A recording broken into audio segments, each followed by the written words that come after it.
ভক্তমণ্ডলী, ভক্তিমতী মায়েরা, এই যে গোপনের কথা বহির্বাসে যে গোপন করলো, এটা কেউ না জানলে একজন জানে, তাকে তো গোপন, সে তো অন্তরে আছে গো, সকলের অন্তরে আছে। ব্রহ্ম হইতে কীট পরমাণু সর্বভূতে সেই প্রেম পয়, মন প্রাণ শরীর অর্পণ কর সখে, বহুরূপে সম্মুখে তোমার ছাড়ি কথা খুঁজিছেইস, জীবে প্রেম করে যেই জন সেই জন সেবিছেইস, যত্র জীব তত্র শিব। প্রতিটি জীবের মধ্যে ভগবান আছে, তবে তাকে দেখতে পাই না কেন জানো মা? একটু বলি, আকাশে প্রতিদিন সূর্য উঠে, প্রতিদিন দেখা যায় তো, কিন্তু মাঝে মাঝে ব্যতিক্রম হয়। যেদিন দেখবেন খুব, এই শীতকালে হয়তো খুব কুয়াশা, যেদিন সকালবেলা একবারে আকাশ ঘিরে যায়, সেদিন দেখুন বেলা 11টা 12টা বেজে যায়, সূর্যকে দেখা যায় না, যায় না? তাহলে কি ওই সময় সূর্য উঠে না? সূর্য উদয় হয়েছে, দেখতে পাই না কেন? কু আশা, কু মানে খারাপ, আশা। হৃদয় মন্দিরে যে ভগবান বিরাজ করছে, কুয়াশা পরিষ্কার করতে হবে, কু মানে খারাপ আশা। হরে কৃষ্ণ, বোঝা গেছে মা? যতক্ষণ না কুয়াশা পরিষ্কার হবে ততদিন তুমি ভগবানকে দেখতে পাবেন না। হৃদয় মন্দিরে ভগবান আছে, আসুন মা। তাই হৃদয়ের মন্দিরে ভগবান আছে, তাকে তো গোপন করা যাবে না।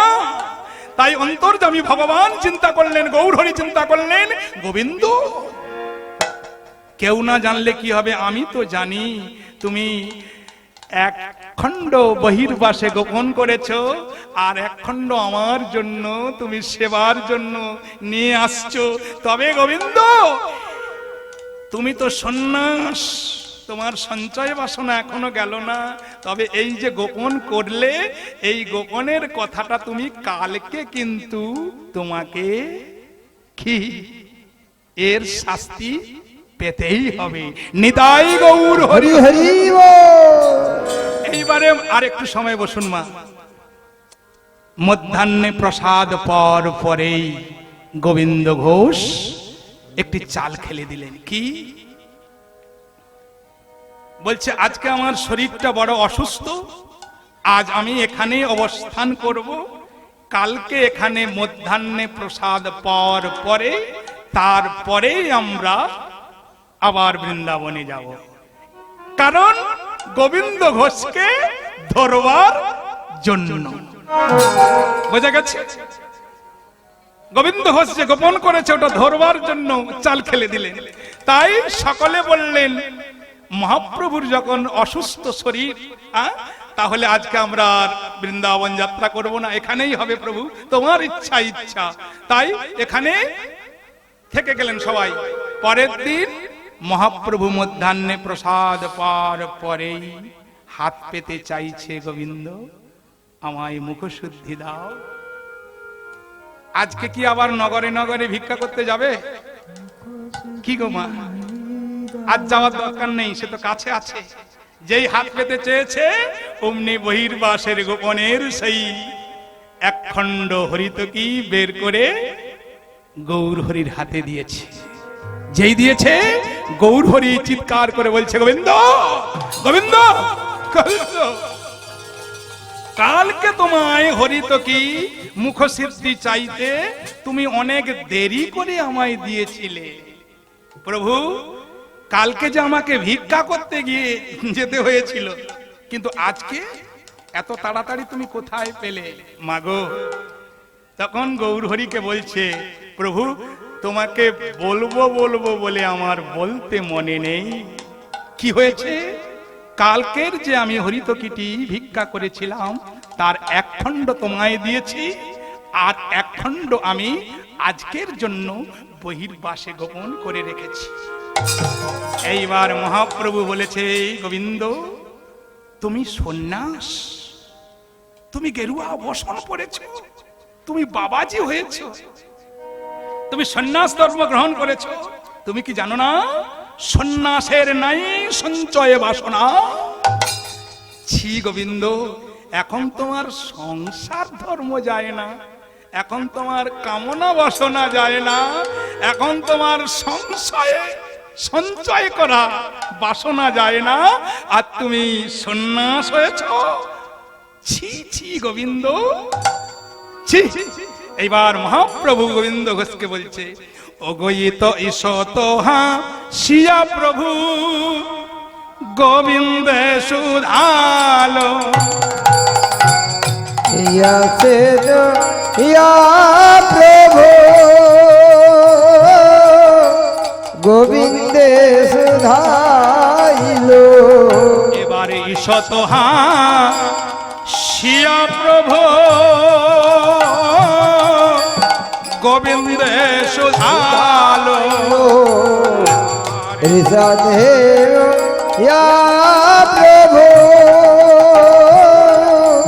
গোবিন্দে সুধাইলো। বলে সঞ্চয় বাসনা তোমার এখনো না গেল। ও গো সঞ্চয় বাসনা তোমার এখনো না গেল। এই যে গোবিন্দ, আস্তে, তুমি বাবাজি হয়েছ, সন্ন্যাস হয়েছ, তবে এখনো কিন্তু সঞ্চয় বাসনা তোমার এখনো না গেল। ও গো সঞ্চয় বাসনা তোমার এখনো না গেল। তোমার গেল না, গেল না, গেল না, গেল না। সংসারের বাসনা গেল না, গেল না। সংসারের বাসনা গেল না। তুমি বাবাজি হয়েছ বটে, বাসনা গেল না। বাবাজি হয়েছ বটে, তোমার বাসনা গেল না। ছি গোবিন্দ, আর কিছুদিন তুমি সংসার ধর্ম প্রতিপালন করো।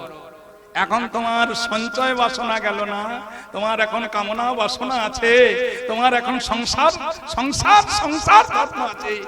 শোনো গোবিন্দ, আমার কথা শোনো, আজ থেকে তুমি এই অগ্রদ্বীপে থেকে যাও।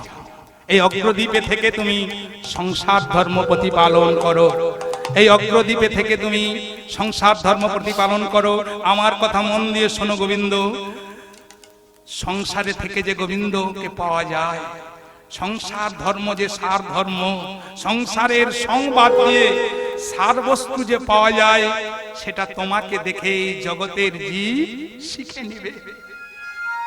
ভগবান যে শুধু সন্ন্যাস বাবাজিদের কথা চিন্তা করে, বনবাসীদের কথা চিন্তা করে, গৃহত্যাগীদের কথা চিন্তা করে, শুধু তা নয়, তোমাকে দেখে সকলে জানবে সংসারে যারা কৃষ্ণ ভজন করে ভগবান তাদের কথাও চিন্তা করে। নিতাই গৌর হরি হরি। হরি বল, হরি বল, হরি বল। এই কথা বলার সঙ্গে সঙ্গেই গোবিন্দ ঘোষ মহাপ্রভুর দুটি চরণ ধরে নয়নের জলে কেঁদে কেঁদে বলছে, গৌর হরি, গৌর হরি। আমি যে কৃষ্ণ বিরহে, আমি যে গৌরাঙ্গের বিরহে এক পক্ষ বাঁচতে পারিবই না, পারিব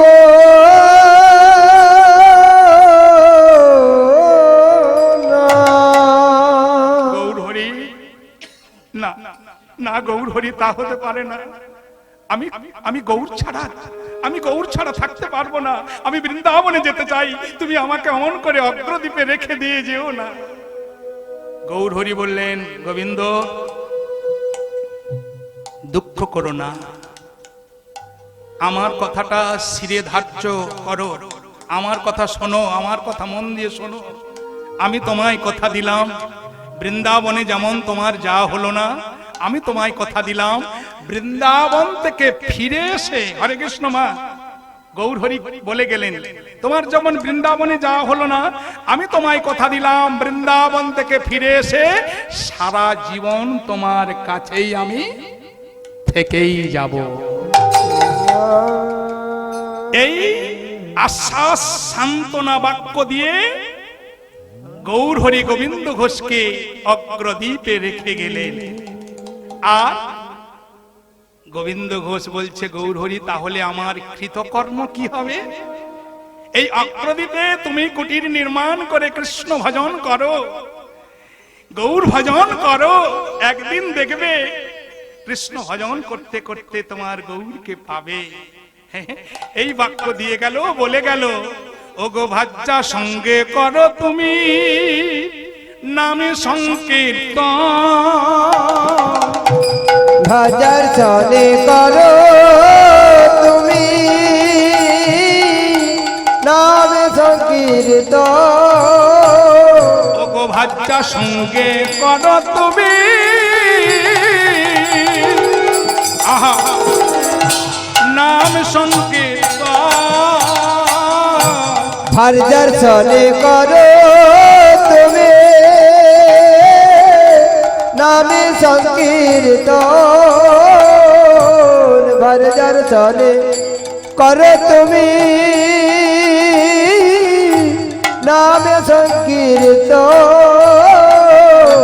ও গো অচিরাত পাবে তুমি কৃষ্ণ প্রেমধন, ও গো অচিরাতে পাবে তুমি কৃষ্ণ প্রেমধন, তোমার ভয় নাই, ভয় নাই গো, ভয় নাই, ভয় নাই, তোমার ভয় নাই, ভয় নাই গো, তোমার ভয় নাই, ভয় নাই গো, তুমি কৃষ্ণ নামে কৃষ্ণ পাবে, ভয় নাই, ভয় নাই গো, ও গো কৃষ্ণ নামে কৃষ্ণ পাবে, তোমার ভয় নাই, ভয় নাই।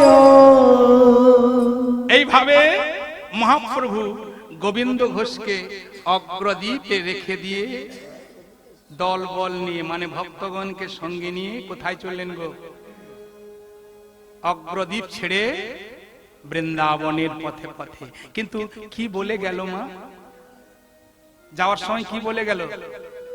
সারাটা তোমার যেমন বৃন্দাবনে যাওয়া হলো না, আমি তোমায় কথা দিলাম বৃন্দাবন থেকে ফিরে এসে তোমার কাছে সারা জীবন থাকবো। আর একটা কথা দিয়েছিল, বৃন্দাবনে যখন তোমার যাওয়া হলো না, বৃন্দাবন থেকে তোমার জন্য একটি সন্দেশ পাঠিয়ে দেব, সেই সন্দেশটি হবে তোমার জীবনের ভবিষ্যৎ, তোমার মঙ্গলময় হবে, আমি কথা দিয়ে গেলাম। এই বলে চলে যাচ্ছেন বৃন্দাবনে পথে পথে গিয়ে যখন কানাইনার শালা দিল্লির কাছাকাছি হয়ে গেল মা। দেখুন দিল্লির কাছাকাছি তখন দিল্লির বাদশাকে, আস্তে দাঁড়াও দাঁড়াও, দিল্লির বাদশা তখন কে? ইতিহাস হোসেন শাহ। হোসেন শাহ তখন দিল্লির বাদশা। যখন অগণিত ভক্ত, আসতে মা, সকলের আগে কে ছুটে যায় বলুন তো? দাঁড়াও, কে ছুটে যায় সকলের আগে? দেখুন যত যানবাহন দ্রুতগতি হোক না কেন, সকলের আগে কিন্তু এই যে শব্দ, এই যে মাইকের দ্বারা এখানে বলছি, এই শব্দটা সঙ্গে সঙ্গে কত দূর পর্যন্ত ছুটে যাচ্ছে বলুন তো? ছুটে যাচ্ছে না? এই যে শব্দটা ছুটে গেল কোথায়? অগণিত ভক্তের হরিধ্বনি ছুটে গেল দিল্লির বাদশাহ হোসেন শাহর কাছে। যখন অগণিত ভক্ত একসঙ্গে প্রাণ ভরে বলছে নিতাই গৌর, এই হরিধ্বনি যখন শুনতে পেল দিল্লির বাদশাহ হোসেন শাহ, মনে মনে সাকর মল্লী আর দাবির খাস, যারা দবির খাস, যারা চৈতন্য চরিতামৃতে যাদের নাম আছে রূপ আর সনাতন গোস্বামী, 6 গোস্বামীর মধ্যে 6টা গোস্বামী তো শ্রীরূপ সনাতন ভট্ট রঘুনাথ শ্রীজীব গোপাল ভট্ট দাস রঘুনাথ। এই ছয়ে গোসাই যাবে বজে কইল বাস, ব্রজে কইল রাধা কৃষ্ণের নিত্য নীলা করিলেন প্রকাশ। রাধা কৃষ্ণের নিত্য লীলা করিলেন প্রকাশ। এই ছয় গোসাইয়ের মধ্যে রূপ আর সনাতন তখনকার দিনে প্রথম জীবনে ওই আহা দাঁড়াও, হোসেন সাহার কর্মচারী ছিল, একজন ছিলেন অর্থমন্ত্রী আর একজন হচ্ছে প্রধানমন্ত্রী। রূপ আর সনাতন সাকরমল্লী দবির খাস এই মুসলিম ভাষায় দিয়েছিল হোসেন শাহ। সেই সাকরমল্লী দবির খাস এরা দুজনে হোসেন শাহর মন্ত্রিত্ব পদে ছিল। আর অগণিত ভক্তগণ যখন হরিধ্বনি করে ওই দিল্লির কাছাকাছি এসে যাচ্ছে, তখন দিল্লির বাদশাহ হোসেন শাহ ভয়ে কাঁপছে। কেন এত লোক কোথায় যাবে? এরা কি আমার রাজ্যে আসছে? এরা কি আমার রাজ্য কেড়ে নিতে চায়? এরা কোথায় যাবে? এত লোক নিয়ে কোথায় কোথায় যাবে? এইবারে মা সাকরমল্লী আর দবির খাসকে পাঠিয়ে দিল, তোমরা একবার দেখে এসেছো, দেখে এসো এত লোক এরা কোথায় যাবে।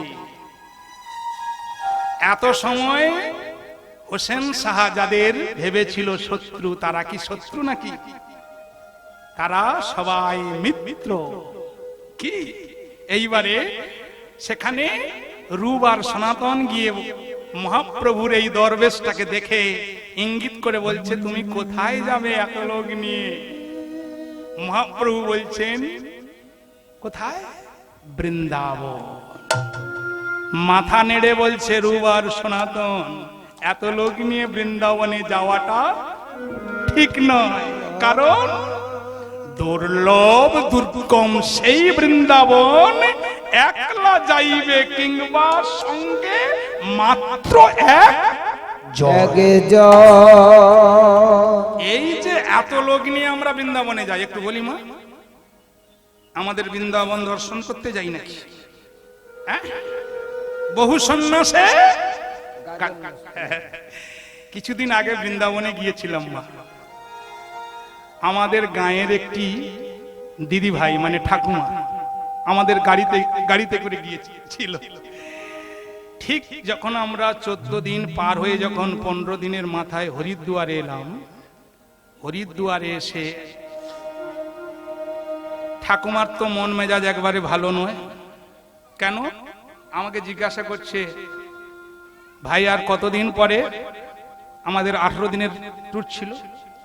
বলছি সবে মাত্র 15 দিন হয়েছে, এখনো 3 দিন। বলে 3 দিন? রাধে রাধে। কি কি বলছে এখনো 3 দিন? আমি বলছি কেন, এখানে কি তোমার ভালো লাগে না? বলছে লাগছে, কিন্তু 3 দিন পরে যখন যাব তখন কি? বুড়ি কি ভাবছে জানো তো? বুড়ির তাদের যে পাকার ঘাট আছে, ঘাটের পাশে একটা 12 মাসি আম গাছ লাগানো আছে। তাতে বড় বড় আম হয়ে, আর পাড়ার ছেলে দুষ্টু কম নয়। বুড়ি মনে মনে ভাবছে 18 দিন পরে যখন থাকবো আমার জন্য বোধহয় একটাও থাকবে না। আমি বলি ঠাকুমা, এটা যে হরিদ্বার, হরিদ্বারে বসে বসে ঘরের দুয়ারের কথা ভাবছি। দাঁড়া দেখেন মা,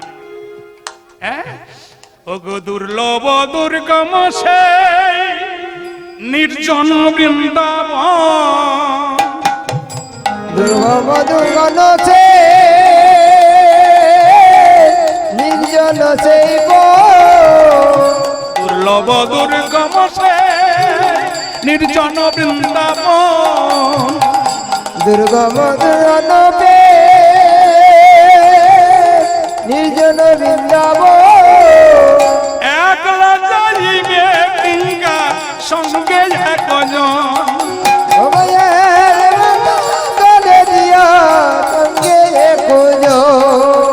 এত লোকে যেতে নাই গো, এত লোকে যেতে নাই গো, এত লোকে যেতে নাই গো, এত লোকে যেতে নাই গো, অগণিত ভক্ত শোনে এত লোকে যেতে নাই গো, অগণিত ভক্ত জনে এত জনে যেতে নাই গো।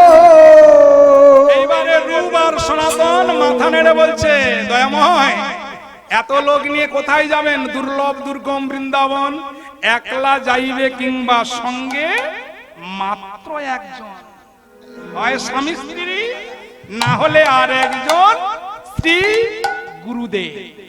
কি আচ্ছা না, আমার একলা যেতে ভয় করে, চলো গুরু যাই দুজন পারে। কি তাহলে হয় স্ত্রী, স্ত্রী তো আমাদের গুরুদেব, গুরুদেব না ভজনের কান্ডারি গো। যখন আমরা বাসর ঘরে যাই প্রথমে আগে কে যায়? আগে স্ত্রী যায় না কেন? আগে তো স্বামী যেতে পারতো, কেন স্ত্রীকে পাঠানো হলো? ও যে ভজনের কান্ডারি, ভজনের গুরু, ও যদি ঠিক হয় তাহলে ভজন হবে, আর ও যদি বাঁকা হয় তাহলে তোমার ভজন সব।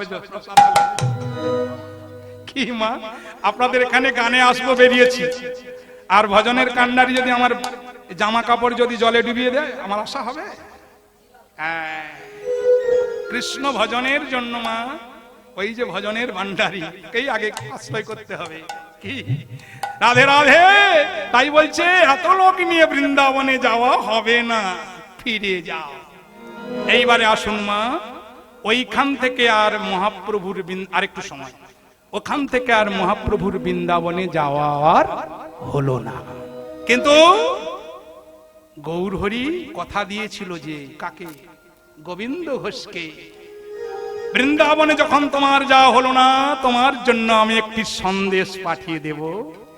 সেই কথার উপরে ভর করে প্রতিদিন গৌরহরি ওই সুরধনী গঙ্গার ঘাটে গিয়ে নয়ন মুদ্রিত করে গৌর কবে আসবে সেই আশায় নয়নে নয়ন দিয়ে বসে আছে।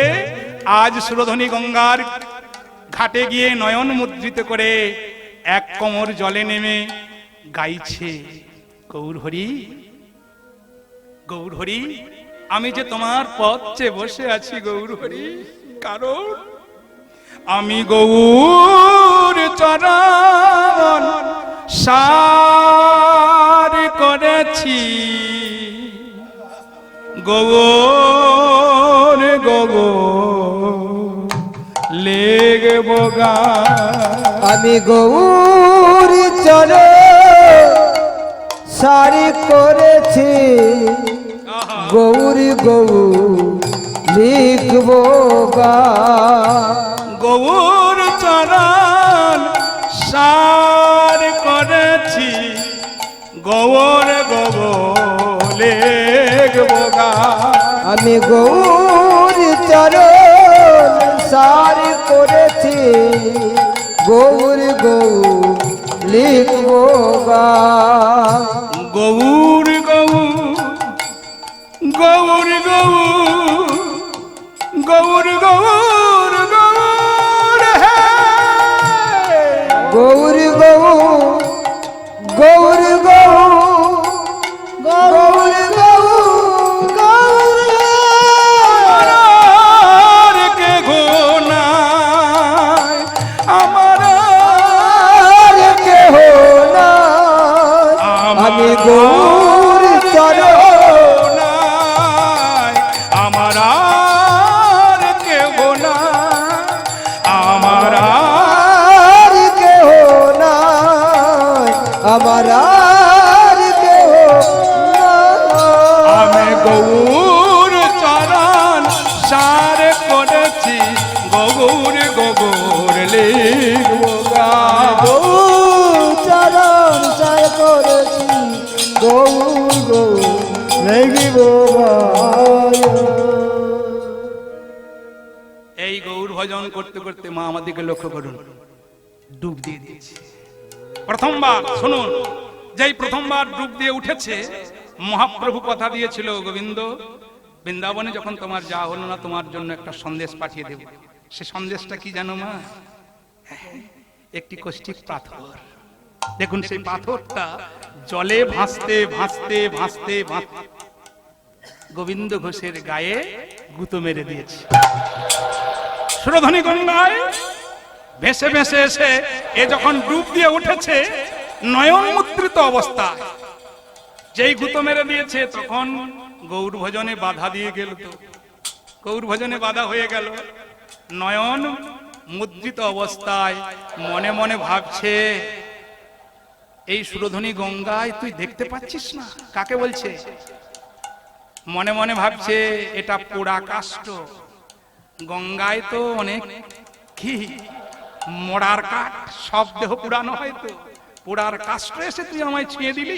আহা, এই সরে যা, এই বলে ঢেউ দিয়ে সরিয়ে দিয়েছে। দেখতে পাচ্ছিস না আমি গৌরকে ডাকছি? আবার কিছুটা দূরে ছুড়ে দিয়ে আবার গাইছে, দ্বিতীয়বার ডুব দিচ্ছে পবিত্র হওয়ার জন্য। গৌর গৌর গৌর গৌর গৌর গৌর গৌর হে, গৌর গৌর গৌর গৌর গৌর গৌর গৌর হে, গৌর গৌর গৌর গৌর গৌর গৌর গৌর হে, গৌর গৌর গৌর গৌর গৌর গৌর হে, গৌর গৌর গৌর গৌর গৌর গৌর হে, গৌর গৌর গৌর গৌর গৌর গৌর গৌর হে, গৌর গৌর গৌর গৌর গৌর গৌর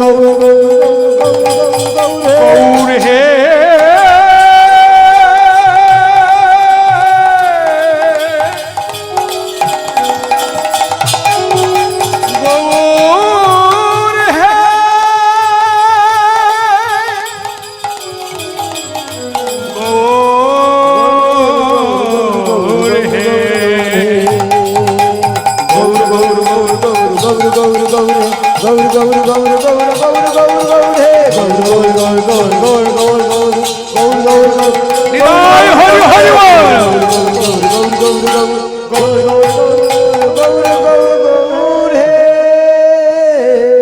এইবার মা দ্বিতীয়বার ডুব দিয়েছে, আবার দ্বিতীয়বার পুনরায় এসে আবার গুঁতো মেরে দিয়েছে। এইবার দ্বিতীয়বার যখন গুঁতো মেরে দিয়েছে গোবিন্দ ঘোষের একটু ক্রোধ হয়ে গেল। বারবার তুই আমাকে এসে গুঁতো মারছিস, ওরে পোড়া কাষ্ঠ, এইবার দেখ তোকে আমি কি করি। এই পোড়া কাষ্ঠ মনে করে এইবারে ধরে একবারে ডাঙায় দূরে ছুঁড়ে দিল। অবহেলা করে গোবিন্দ ঘোষকে কৃপা করতে যাচ্ছে গৌর হরি, আর গৌর হরির কথাটা গোবিন্দ ঘোষ বুঝতে পারলো না। কে তাকে গুঁতো মারছে পোড়া কাষ্ঠ ভেবে ডাঙায় তুলে দিয়েছে। দেখি এবার তুই কেমন করে আমাকে গুঁতো মারিস। এইবারে তৃতীয়বার ডুব দিয়ে যেই উঠেছে অমনি গৌর হরি গোবিন্দ ঘোষের দেহে আবির্ভূত হয়ে যেন অন্তর থেকে বলে উঠল, গোবিন্দ তুমি অবহেলা করলে আমার দেওয়া, যাকে তুমি পোড়া কাষ্ঠ ভাবছো, যাকে তুমি মোড়ার কাঠ ভাবছো, ওটা পোড়া কাষ্ঠ নয়, ওটা তোমার জন্য যে সন্দেশ পাঠিয়ে দিয়েছিলাম সেই সন্দেশ তোমার কাছে গিয়েছে, তোমায় গুঁতো মারছে। এই কথা শোনার সঙ্গে সঙ্গেই মনে মনে ভাবছে গৌর হরি আমি স্বপ্ন দেখছি না আমি তোমার সঙ্গে কথা বলছি। গৌর হরি, গৌর হরি বলছে গোবিন্দ ঘোষ স্বপ্ন নয়, আমি তোমাকে নিজ মুখে বলছি, তুমি চেয়ে দেখো, ডাঙায় গিয়ে দেখো। সঙ্গে সঙ্গেই অবগাহন করে ডাঙায় গিয়ে দেখে এত সময় যাকে পোড়া কাষ্ঠ ভেবেছিল, মোড়ার কাঠ ভেবেছিল, সেটা মোড়া কাঠ নয় মা, কি পাথর। আচ্ছা বলুন তো মা, পাথর কি জলে ভাসে? আস্তে আস্তে হ্যাঁ, গিয়ে বলছে এত বড় পোড়া কাষ্ঠটা, আহা কষ্টির পাথর, এ কি করে জলে ভাসে? না না না, এ হতে পারে না, আমি কি স্বপ্ন দেখছি না আমি ভুল দেখছি? আবার ভাবতে ভাবতে ভাবতে ভাবতে গুরুমুখে যে শুনেছি ত্রেতা যুগে রাম অবতারে যখন রামচন্দ্র সীতা দেবীকে উদ্ধার করার জন্য কি সেতুবন্ধন করেছিল, তবে রামচন্দ্র যতগুলো পাষাণ নিক্ষেপ করেছিল সমস্ত পাষাণ কিন্তু ডুবে গিয়েছিল। ডুবে গিয়েছিল না সমস্ত পাষাণ? ভগবান অনেক চেষ্টা করলেন বাঁধবার জন্য, বাঁধতে পারলেন না। কারা বেঁধেছিল? কারা বেঁধেছিল? কপি। কপি মানে বানর। ওই বানরের দল রামচন্দ্র যত নিক্ষেপ করছে সমস্ত পাষাণগুলো ডুবে যাচ্ছে। এইবারে কপিরা হাসতে হাসতে বলছে, প্রভু গো দেখলেন তো, বড় বড় পাষাণ নিয়ে আপনি নিক্ষেপ করলেন, আপনার সাগর বন্ধন হলো না। দেখেন সাগর বন্ধন কেমন করে করতে হয়। আমরা তো জাতিতে বানর, দেখো তোমাকে দেখিয়ে দিচ্ছি। তারা কি করলো গো, সমস্ত পাষাণে রাম সীতা, রাম সীতা, সীতারাম সীতারাম লিখে যেই জলে ভাসিয়ে দিল রাম নামের গুণে। ও গো পাষাণে জলে ভাসে রে, ওরে পাষাণে জলে ভাসে রে, পাষাণে জলে ভাসে রে, ওরে পাষাণে জলে ভাসে রে, ওই রাম নামের গুণে। ওরে পাষাণে জলে ভাসে রে, রাম নামের গুণে পাষাণ ভাসে জলে রে। ওই দেখো রাম নামের গুণে পাষাণ জলে ভাসে রে, ও গো রাম নামের গুণে পাষাণ জলে রে। তাহলে কি হলো মা, কি জানলাম? রাম নামের এত শক্তি, রাম নামের গুণে পাষাণ জলে ভেসে গেল। তাই এই ত্রেতা যুগের কথা ভাবছে, ত্রেতা যুগের কথা ভাবতে ভাবতে মনে হলো, আস্তে আস্তে আস্তে মা, সে তো ত্রেতা যুগে, ত্রেতা যুগে রামায়ণে শুনেছি, শুনেছি, গুরু মুখে শুনেছি, তবে চোখে দেখিনি। শুনেছি ত্রেতা যুগে, কিন্তু আজকে কলিকালে গোবিন্দ ঘোষ কি ভাবছে, সে তো চোখের দেখা, চোখের দেখা, এ যে চোখের দেখা, এ যে চোখের দেখা, আশা জলেতে ভাসে, এ যে চোখের দেখা, চোখের দেখা,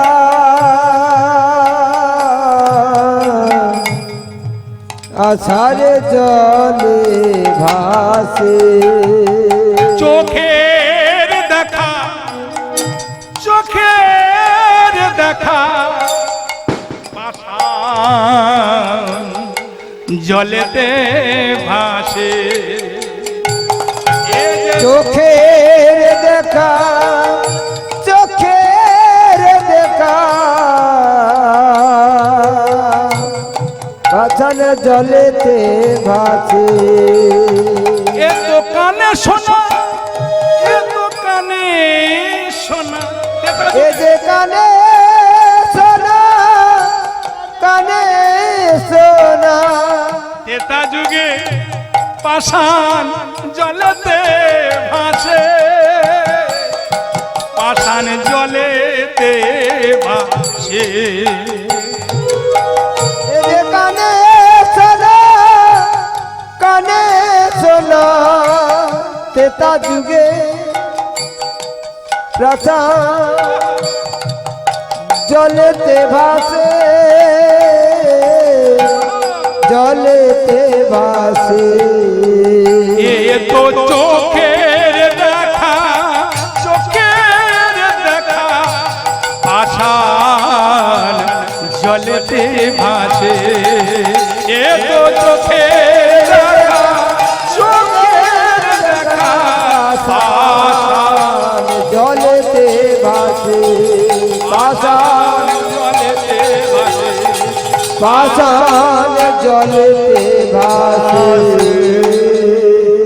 গোবিন্দ, গৌর হরি বলছে, গোবিন্দ আর বিলম্ব করো না, ওই তোমার ভবিষ্যৎ, যাকে তুমি পরাকাষ্ঠ ভাবছো, যাকে তুমি এত সময় পরাকাষ্ঠ ভাবছো, ওটাই তোমার ভবিষ্যৎ, ওটাই তুমি নিয়ে যাও বাড়িতে, গচ্ছিত করে সযতনে রেখে দাও। মহাপ্রভুর এই দৈববাণী শুনে গোবিন্দ ঘোষ ওই কষ্টিক পাথরকে নিয়ে গিয়ে বাড়িতে সযতন করে রেখেছে। এবারে আসুন মা, পরের দিন মহাপ্রভু আর তো বৃন্দাবনে যাওয়া হলো না, কানাই নাটশালা থেকে ফিরে চলে এলেন একবারে গোবিন্দ ঘোষের কুটিরে। এইবারে গোবিন্দ ঘোষ অগণিত ভক্তগণকে নিয়ে মহাপ্রসাদের আয়োজন করলেন। মহাপ্রসাদ পেয়ে গেল। কি সকলে আজকে মহাপ্রসাদ পাবেন? মহাপ্রসাদ পেয়ে যাওয়ার পরে এইবারে গৌর হরি গোবিন্দ ঘোষকে বলছে, গোবিন্দ, আমি যে তোমায় বৃন্দাবন থেকে ওই যে সন্দেশ পাঠিয়ে দেবো বলেছিলাম, সেটা কি তুমি পেয়েছো? গৌর হরি, সেটা পেয়েছি আমি। কোথায় রেখেছো? ওই যে আমার ঘরে, আমার কুটিরে রেখেছি, নিয়ে এসো, নিয়ে এসো। এইবারে গোবিন্দ ঘোষ সেই কুড়িয়ে পাওয়া সন্দেশখানা মানে কষ্টিক পাথর গৌর হরির হাতে তুলে দিয়েছে। আর গৌর হরি সেই কষ্টিক পাথর নিয়ে বলছে, গোবিন্দ, আজ থেকে এই কষ্টিক পাথর দিয়ে আমি একটি সুন্দর মূর্তি তৈরি করব। বলতে বলতে বলতে বলতেই মা হেন কালে এক ভাস্কর, ভাস্কর মানে বোঝেন তো, যারা ঠাকুর তৈরি করে, শিল্পী, সেই ভাস্কর এমন সময় এসে উপস্থিত হয়ে গেল। আর গৌর হরি বলছে, ভাস্কর, এই কষ্টিক পাথর দিয়ে তুমি একটি সুন্দর করে বৃন্দাবন চন্দ্র মূর্তি তৈরি করো। সঙ্গে সঙ্গে ভাস্কর কষ্টিক পাথর দিয়ে বৃন্দাবন চন্দ্র মূর্তি তৈরি করলেন। আর সেই বৃন্দাবন চন্দ্র মূর্তি নিয়ে গোবিন্দ ঘোষের কুটিরে স্থাপন করলেন। নাম রাখলেন কি? গোপীনাথ। কি? গোপীনাথ। গৌর হরি বলছে, গোবিন্দ, আজ থেকে এই গোপীনাথকে আমি তোমার কাছে রেখে গেলাম। সুন্দর বিষয় মা, এগিয়ে চলুন। এই গোপীনাথকে নিয়ে আজ থেকে তুমি গৌর হরির বিরহ দূর করো। আজ থেকে তুমি গোপীনাথকে সেবা দাও, এই গোপীনাথের ভজন করো, গোপীনাথকে নিয়ে তুমি ভজন করো, গোপীনাথকে নিয়ে তুমি সংসার করো। এই বলে মা গৌর হরির আদেশ মতো গোপীনাথকে নিয়ে তিনি সংসার করলেন। এগিয়ে যাই, আপনারা প্রসাদ পাবেন, রাত্রি হয়ে যাচ্ছে। গৌর হরির আদেশ মতো গোবিন্দ ঘোষ বিবাহ করেছিলেন। মা আস্তে বিবাহ করেছিলেন। গোবিন্দ ঘোষের স্ত্রীর নাম বিমলা। যেমন গোবিন্দ ঘোষ তেমন তার স্ত্রী ভক্তিমতী বিমলা। দুজনে না সমান হলে তো কৃষ্ণ ভজন হয় না মা। হ্যাঁ, তাহলে আজকে স্বামী স্ত্রীর মধ্যে এসে গেল কে? কাকে দিয়ে গেল? গোপীনাথকে। গোপীনাথকে নিয়ে তুমি আজ থেকে এই গঙ্গার তীরে গোপীনাথকে নিয়ে সেবা করো, গোপীনাথকে নিয়ে ভজন করো। এই গোপীনাথের মধ্যে গৌর হরিকে তুমি পাবে। গোপীনাথ যে অসীম করুণাময়, তুমি বাৎসল্য প্রেমে গোপীনাথের সেবা করো। বাৎসল্য প্রেমে সেবা করতে করতে ভগবানকে পাওয়া যায়, এটা জগতের মানুষ তোমাকে দেখে শিখবে। কিন্তু মা, গোবিন্দ ঘোষের মন তো গোপীনাথের দিকে নয়। গোবিন্দ ঘোষের মন গৌর হরির চরণে।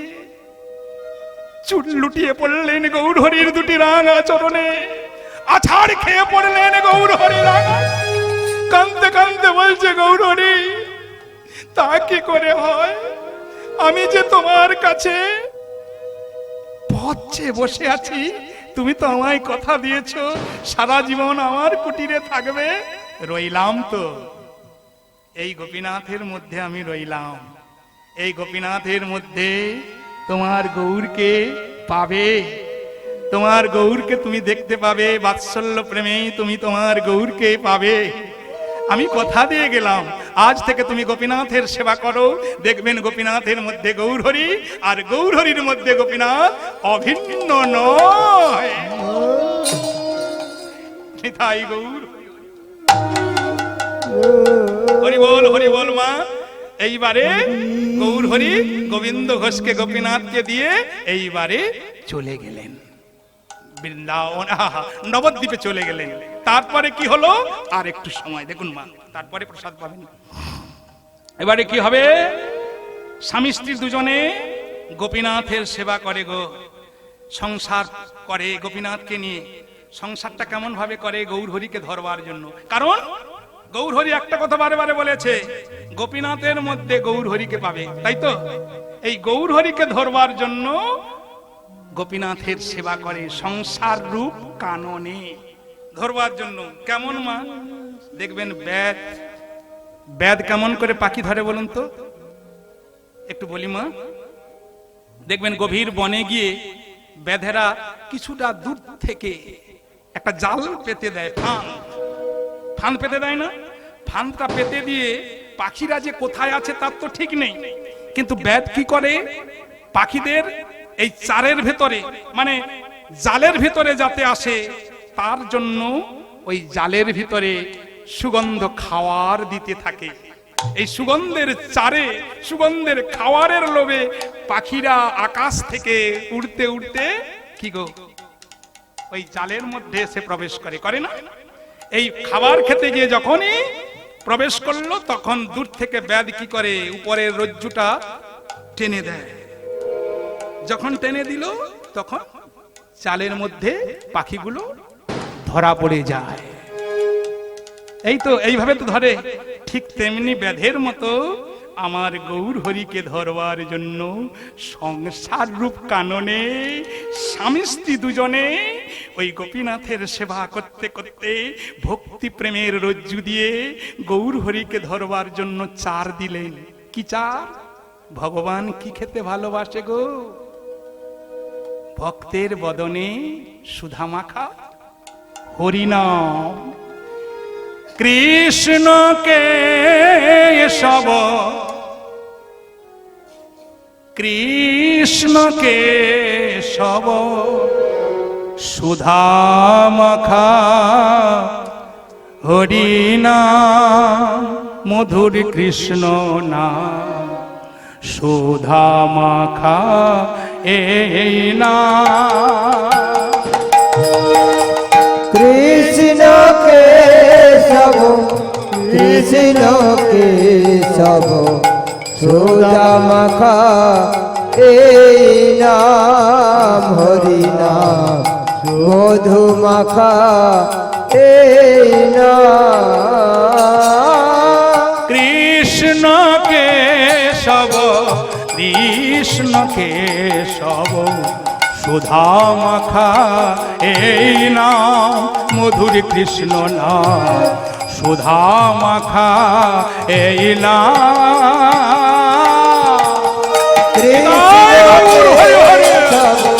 কৃষ্ণ কেশব সুধা মাখা এই নাম, হরি নাম মধু মাখা এই নাম।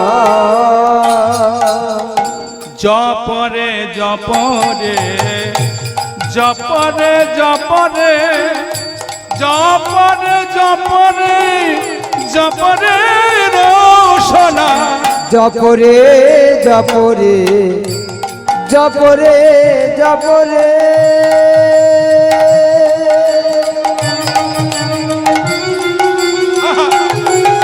জপরে জপরে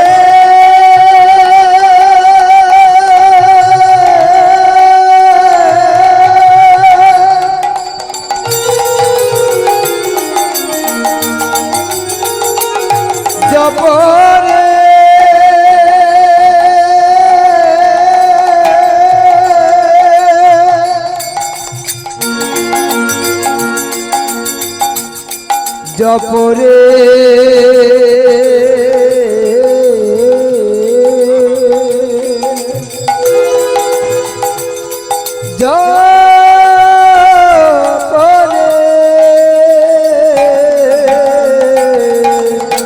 জপরে জপরে রসনা, জপরে জপরে জপরে রসনা। কৃষ্ণ কেশব কৃষ্ণ কেশব সুধা মাখা এই নাম, হরি নাম সুধা মাখা এই নাম। কৃষ্ণ কেশব কৃষ্ণ কেশব সুধা মাখা এই নাম, কৃষ্ণ নাম সোদা মাখা এই এই নাম জপয়ে হলো আপনারে দূরে যায় তৃষা প্রেম করে এই নাম জপ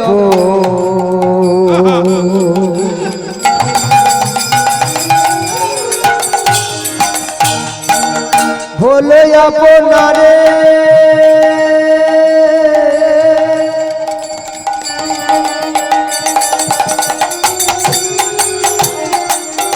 দূরে যাবে তৃষা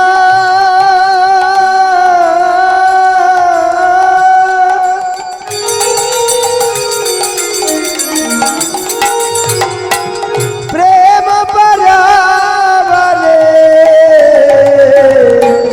নাম জপয়ে হলো আপনারে দূরে যায় তৃষা প্রেম করে এই নামে জপ হলো আপনারে দূরে দূরে যাবে তৃষা প্রেম পরাবরে কৃষ্ণ কেশব কৃষ্ণ কেশব সুধা মাখা এই নাম হরি নাম সুধা মাখা এই নাম হরে কৃষ্ণ কেশব হরি বল সুধা মাখা এই নাম সুধা মাখা এই নাম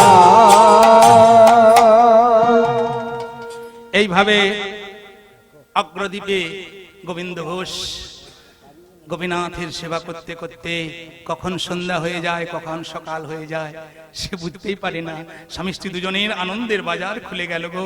আনন্দের বাজারে গোপীনাথের সেবা করতে করতে কিছুদিন পরে গোপীনাথের কৃপায় গোপীনাথের দয়াতে গোবিন্দ ঘোষের একটি পুত্র সন্তান হলো। আনন্দের বাজার আরো বেড়ে গেল গো। হরে কৃষ্ণ মা। পুত্র সন্তান পেয়ে গোবিন্দ ঘোষের আনন্দের বাজার। একটু শুনুন মা, মন দিয়ে শুনুন, কথা বলো না। আগামী কাল আর এমন সৌভাগ্য হবে, শুনুন মন দিয়ে। গোবিন্দ ঘোষের আনন্দের বাজার খুলে গেল, আনন্দের হাট বসে গেল গো। পুত্র সন্তান পেয়ে এই আনন্দের বাজারে আনন্দের হাটে কি হলো জানো? আমার গৌর হরি, আমার ওই গোপীনাথ কি করলো জানো? আনন্দের বাজারে আনন্দের হাটে স্বামী স্ত্রীর মধ্যে একটা বিচ্ছেদ ঘটিয়ে দিল। বিচ্ছেদটা কি? বিমলা পুত্র সন্তান প্রসব করার পরে ওই সদ্যজাত শিশু পিতার কোলে তুলে দিয়ে অভাগিনী বিমলা চিরদিনের জন্য বিদায় নিয়ে চলে গেল।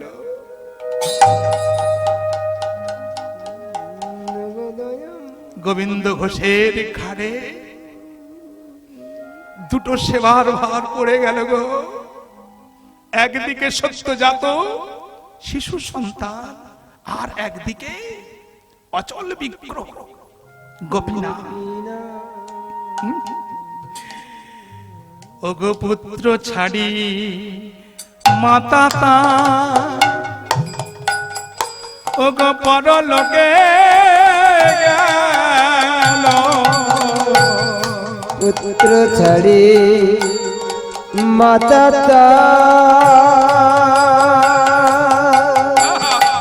পরলোকে গেল। এইবার শিশু সন্তান নয়ে গোবিন্দ বিপাকে পড়িল। আর শিশু সন্তান লয়ে গোবিন্দ সদদে ছাড়িয়া। একদিকে শিশু সন্তান, একদিকে অচল বিগ্রহ গোপীনাথ। দুজনেই এখন ধরুন শিশু, দুজনেই ছোট ছোট, দুজনেই অচল। কি সদ্যজাত শিশু সন্তান আর একদিকে অচল বিগ্রহ গোপীনাথ, দুজনের সেবা করে। এই সেবা করতে করতে কি হলো মা, দুজনকেই এত ভালোবেসে ফেললেন। বাৎসল্য প্রেমের সেবা দিতে দিতে গোবিন্দ ঘোষ কি হলো জানো, এখন দুইজনকেই সন্তান ভাবে। গোপীনাথকে বলে আমার পুত্র, আর গোপাল পুত্রকে বলে আমার পুত্র। যখন গোপালের বয়স 5 বছর হয়ে গেল, নাম রাখলেন পুত্র, পুত্রের নাম রাখলেন গোপাল। এই দুজনের সেবা করতে করতে দিন রাত, রাত দিন কখন হয়ে যায় সে আর বুঝতে পারে না। এইভাবে কাটতে কাটতে আরো ভালোবাসা, আরো আনন্দের বাজারে খুলে গেল মা। আবার পূর্বের মতো আনন্দের বাজারে বাস করলো। এই বাস করতে করতে দুজনকে সন্তান ভাবতে ভাবতে আস্তে মা এখন ভাবে দুজনেই তার পুত্র। কখন কি করে জানো মা, গোপীনাথকে সেবা দেয় তো গোপালকে কষ্ট দেয়, আবার কখন গোপালকে কষ্ট দেয় তো গোপীনাথকে সেবা দেয়। হির বিপরীত গন্ডগোল হয়ে যাচ্ছে।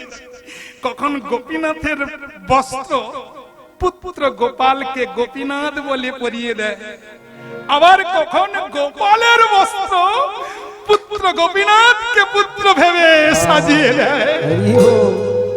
কি বাৎসল্য প্রেম দেখো।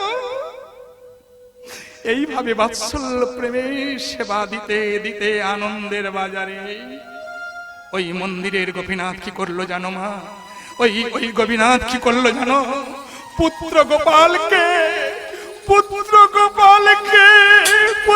গোপালকে পিতার কাছ থেকে কেড়ে নিল। হরে কৃষ্ণ। এবার কি হলো মা, স্ত্রী যখন মারা যায়, গোবিন্দ ঘোষ মনকে স্থির দিয়েছিল, কিন্তু এবার একমাত্র পুত্র গোপাল যখন চলে গেল গো, আর তাকে কে বাবা বলে ডাকবে, কে তার পুত্র আছে? গোপীনাথ, গোবিন্দ ঘোষ বলছে গোপীনাথ, এতদিন তোমার সেবা করে আমি যে সকাল সন্ধ্যা কায় মন বাক্যে তোমার সেবা করেছি, কিন্তু সেবা করে এই কি তার ফলাফল? ওগো অকৃতজ্ঞ গোপীনাথ, যে গোপীনাথের সেবা করলে পুত্র মারা যায়, এমন গোপীনাথের আর সেবা করব না। গোপীনাথ, শেষ পর্যন্ত তুমি আমার পুত্রকে কেড়ে নিলে, আজ থেকে এই মন্দিরে আমি দরজা বন্ধ করে দিলাম। যে গোপীনাথের সেবা করে আমার পুত্রকে রাখলো না, আমার পুত্রকে যে গোপীনাথ কেড়ে নেয়, আমার পুত্রকে গোপীনাথ কেড়ে নিল, এমন গোপীনাথের সেবা করে আমার কি হবে? অভিমান করে গোপীনাথের দরজা বন্ধ করে দিলেন, মন্দিরের সেবা বন্ধ করে দিলেন। কাঁদতে কাঁদতে ভাবছে গোপীনাথ, আর এ প্রাণে আর বেঁচে থেকে লাভ নেই। এই প্রাণ আমি যার পান তার চরণে সঁপে দেব। আমি আত্মহত্যা করে মরবো, আমি এ প্রাণ বিসর্জন দেব। এই প্রাণে আর কোনো রাখবো না, এ প্রাণে বেঁচে থেকে আমার লাভ নেই। গোবিন্দ ঘোষের সামনে গোপীনাথ এসে বলছে, তুমি কি জানো আত্মহত্যা করলে মহাপাপ, কিন্তু তোমার সেবা করে আমার এই হলো, তোমার সেবা করে কি আমি এই পেলাম? ভুল করো না গোবিন্দ, আমার কথাগুলো মন দিয়ে শোনো। তুমি যেমন আমার সেবা দিয়ে, তুমি যেমন আমার সেবা করেছো, কিন্তু তোমার পুত্রর সময় যখন যার হয়ে যায়, তাকে তো চলেই যেতে হয়। কি নিয়তি নবাধ্যাতে, যখন মৃত্যু আসে তাকে চলে যেতে হয়। তোমার পুত্রের মৃত্যুর সময় হয়েছে, তাই তোমার পুত্র মারা গেছে। তবে শোনো, এতদিন যে তুমি আমার সেবা করেছো, তোমার পুত্রকে আমি কোথায় নিয়ে গিয়েছি জানো? ওই দেখো, তোমার পুত্রকে আমি বৈকুণ্ঠ ধামে, আমি স্বর্গে নিয়েছি। আর শোনো শোনো গোবিন্দ ঘোষ, তুমি আমার সেবা বন্ধ করো না। শোনো, আমি তোমায় কথা দিলাম, এতদিন তুমি আমাকে বাৎসল্য প্রেমে সেবা দিয়েছো, আমাকে পুত্র রূপে সেবা দিয়েছো। তুমি আমার পিতা, আমি তোমার ছেলে, আমি তোমাকে বাবা বলে ডাকছি। শোনো শোনো গোপীনাথ, আমার পুত্র যদি থাকতো, শোনো গোবিন্দ, আমি তোমাকে কথা দিলাম, তোমার পুত্রের উত্তম গতি হয়েছে, আর তুমি আমাকে বাৎসল্য প্রেমে সেবা দিয়েছো। আমিও তোমার পুত্র, আমি তোমার পুত্র গোপীনাথ, আমি তোমায় কথা দিলাম, পুত্র যদি থাকতো, বাবার সাধ্য করত, পুত্র নরক থেকে উদ্ধার করত। আমিও তোমায় কথা দিলাম, তোমার মৃত্যুর পরে আমিও কথা দিলাম, আমি পুত্র হয়ে নিজ হাতে পিণ্ডদান করব, আর অশৌচ পালন করব, নিজ হাতে শ্রাদ্ধাদি করব। কিছুদিন পরে গোবিন্দ ঘোষের পরলোক গমন করলেন, আর গৌরহরি এই অগ্রদ্বীপে অচল বিগ্রহ সচল হয়ে নিজ হাতে পিণ্ডদান করলেন। জাগতিক জগতের ছেলে মেয়েরা 3-4 বছর, 5 বছর, 10 বছর বাবার ওই মৃত্যু দিবস শ্রাদ্ধাদি করে, কিন্তু আমি কথা দিলাম যুগ যুগ ধরেই তোমার শ্রাদ্ধাদি হবে। এখনো আজকে 400 বছর অতিক্রম হয়ে গেছে অগ্রদ্বীপে, এখনো গোবিন্দ ঘোষের কি পিণ্ডদান হয়। অচল বিগ্রহ সচল হয়ে পিণ্ডদান করলেন। এখানেই ভক্ত ভগবানের লীলা কথা বিশ্রাম। ওগো ভক্ত আরে ভগবানের মিলন হইল, আরে ভক্ত আরে ভগবানের মিলন হইল, ভক্ত আরে ভগবানের মিলন হইল, আরে ভক্ত আরে ভগবানের মিলন হইল। ওগো চাঁদ বদনে সবাই মিলে হরি হরি বলো, চাঁদ বদনে সবাই মিলে হরি হরি বলো।